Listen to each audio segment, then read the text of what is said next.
ಸಿಕ್ತು ಸಿಕ್ತು ಸಿಕ್ತು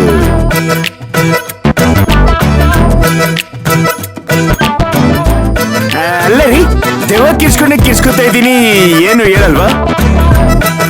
ನಾನ್ ದೆವ್ವದ ಹತ್ರ ಹಾಗೆಲ್ಲ ಏನು ಕೇಳೋದಿಲ್ಲ. ಈರುಳ್ಳಿಗೆ ಪಕೋಡನ?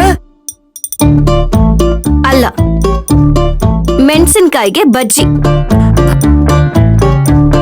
ಆಯ್ತು ಬಿಡ್ರಿ, ನಮಗೆ ಯಾಕೆ, ಅದಕ್ಕೆ ನಿಮ್ಮನ್ನ ಮಾತೆಯರು ಅಂತ ಕರೆಯೋದು. ಬರೀ ಮಾತಾಡ್ತೇನೆ ಇರ್ತೀರಾ, ಹೋಗ್ಲಿ ಬಿಡಿ. ವಿಷಯ ಏನು ಅಂತ ನಾನೇ ಹೇಳ್ಬಿಡ್ತೀನಿ. ನೋಡಿ, ನಿಮ್ ಪುರಾಣ ಎಲ್ಲ ಕೇಳೋದಕ್ಕೆ ನನಗ್ ಪುರ್ಸೋತಿಲ್ಲ. ನಾನು ಮಲ್ಕೋತೀನಿ. ಅಲ್ಲ, ಇದೇನ್ರಿ ಇದು? ರೂಮಿಗೆ ಬರ್ತಿದ್ದಾಗೆ ನಾನು ಮಲ್ಕೋತೀನಿ ಅಂತೀರಾ? ಗಂಡಿನ ಹತ್ರ ಒಂದೆರಡು ಪ್ರೀತಿ ಮಾತಾಡ್ಬೇಕು, ಅವನ ಇಷ್ಟ ಕಷ್ಟಗಳನ್ನ ಕೇಳಬೇಕು, ಆಗು ಹೋಗುಗಳನ್ನ ಮಾತಾಡ್ಕೋಬೇಕು. ಇದೇ ಅಲ್ವಾ? ಅದನ್ನೆಲ್ಲ ನೀವು ನಿಮ್ ಹೆಂಡತಿ ಹತ್ರ ಹೇಳಿ, ನನ್ನ ಹತ್ರ ಅಲ್ಲ. ನೀವೇ ತಾನೆ ನನ್ನ ಹೆಂಡತಿ. ಹೆಂಡತಿ ತರ ಗಾಡ್ ಬ್ಲೆಸ್ ಹರ್. ರೀ, ಸೈಕಾಲಜಿ ಏನ್ ಹೇಳುತ್ತೆ ಅಂದ್ರೆ, ಎರಡು ವಿರುದ್ಧ ಪ್ರಾಣಿಗಳನ್ನ ಒಂದೇ ಬೋನಲ್ಲಿ ಬಿಟ್ಟಾಗ ಸ್ಟಾರ್ಟಿಂಗ್ ಅಲ್ಲಿ ಗುರ್ರನ್ನೆತ್ತಪ್ಪ, ಆಮೇಲೆ ಸುರ್ರನ್ನೆತ್ತಪ್ಪ, ಆಮೇಲೆ ತಂಪಾಗಿ ಇಬ್ರು ಒಂದಾಗ್ಬಿಡ್ತಪ್ಪ.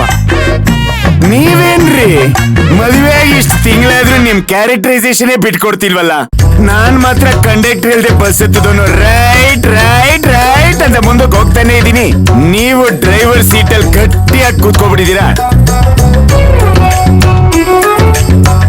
ಅಲ್ಲರಿ, ಹಿಂಗಿರೋರು ಸ್ವಲ್ಪ ಬೇಗ ಬದಲಾಗ್ಬೇಕಪ್ಪ. ಈ ಮಯೂರಿ ಅಷ್ಟು ಸುಲಭವಾಗಿ ಬದಲಾಗೋದಿಲ್ಲ ಚಿಕ್ಕಜ್ಮಾನ್ರೆ. ನೀವು ಬದಲಾಯಿಸೋ ಪ್ರಯತ್ನ ಮಾಡಬೇಡಿ. ಅಯ್ಯೋ, ಹೋಗ್ಲಿ ಬಿಡ್ರಿ, ನನ್ ತಪ್ಪಾಯ್ತು, ಹೋಗ್ಲಿ ಬಿಡಿ. ನಿಮಗೆ ನಾನೊಂದು ಪ್ರಾಮಿಸ್ ಮಾಡಿದ್ದೆ, ಜ್ಞಾಪಕ ಇದೆಯಾ? ನಿಮಗೋಸ್ಕರ ಒಬ್ಬ ಸದ್ಗುಣ ಸಂಪನ್ನ ಹುಡುಗನ್ನ ಹುಡುಕ್ತೀನಿ ಅಂತ. ತುಂಬಾ ಘೋರವಾಗಿ ತಲೆ ಕೆಡಿಸ್ಕೊಂಡು ಒಂದೊಳ್ಳೆ ಪಿಗರ್ನ ಕ್ಯಾಚ್ ಹಾಕಿದೀನಿ. ಏನಂತೀರಾ?